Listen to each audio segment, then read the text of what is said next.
থলিয়া union football club Howrah গ্রামীণ জেলার ঐতিহ্যবাহী ক্লাবগুলির মধ্যে অন্যতম এই ক্লাব। আর এই ক্লাবের বার্ষিক বর্ধিত সভা অনুষ্ঠিত হয়ে গেল। শতাব্দী প্রাচীন এই ক্লাবের বর্ধিত সভায় ক্লাবের কর্মকর্তারা শপথ নিলেন যুব সমাজকে মূল স্রোতে ফিরিয়ে আনাই তাদের মূল লক্ষ্য। এদিন সভায় জাতীয় পতাকা উত্তোলন, ক্লাবের পতাকা উত্তোলন এবং এর পাশাপাশি ক্লাবের সদস্যদের আলোচনার মধ্যে দিয়ে অনুষ্ঠিত হলো বার্ষিক বর্ধিত সভা। এই মিটিংয়ে উপস্থিত ছিলেন ক্লাবের সভাপতি, সম্পাদক সহ ক্লাবের সদস্যরা।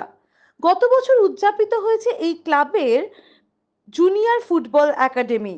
সেখানে চলে ছোট ছোট ছেলে মেয়েদের নিয়ে বিভিন্ন রকম কর্মকাণ্ড, সাংস্কৃতিক অনুষ্ঠানও হয়। বিভিন্ন সময় খেলাধুলার পাশাপাশি সারা বছরের সামাজিক কাজে নিজেদেরকে নিয়োজিত রাখে Tholia union football club. Tholia union football ক্লাবের কর্মকর্তারা জানান, পুরুষ ও মহিলাদের জন্য ড্রেসিং রুম করার পরিকল্পনা আছে তাদের। এছাড়াও পরবর্তীতে ভলিবল, ক্রিকেট প্রশিক্ষণের ব্যবস্থা নেওয়া হবে বলে জানান ক্লাব কর্তারা। কি জানালেন ক্লাব কর্তারা? তো শুনুন, ওনাদের মুখ থেকেই আমরা শুনে নিই।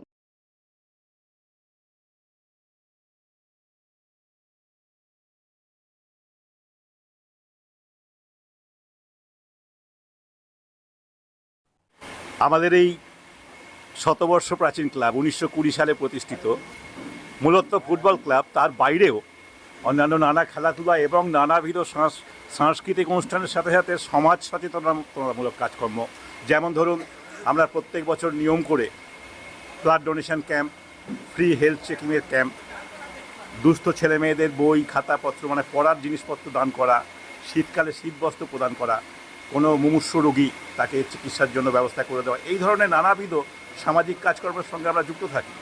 যার জন্য আশপাশের 5-7টা গ্রাম ইউনিয়ন ক্লাব, এই ইউনিয়ন কথাটার মানেই হচ্ছে অনেকগুলো গ্রামের ইউনিয়ন। 5-7টা গ্রামের মানুষ এই ক্লাবের সঙ্গে যুক্ত, তারা আন্তরিকভাবে ক্লাবটিকে ভালোবাসে। যার ফলস্বরূপ বিগত বছরে প্রত্যেক বছরে অ্যাভারেজে আমরা ধরুন 8-10টা টুর্নামেন্ট খেললে গড়ে আমরা 4-5-6টা টুর্নামেন্টে চ্যাম্পিয়ন হই বা রানার্স হই।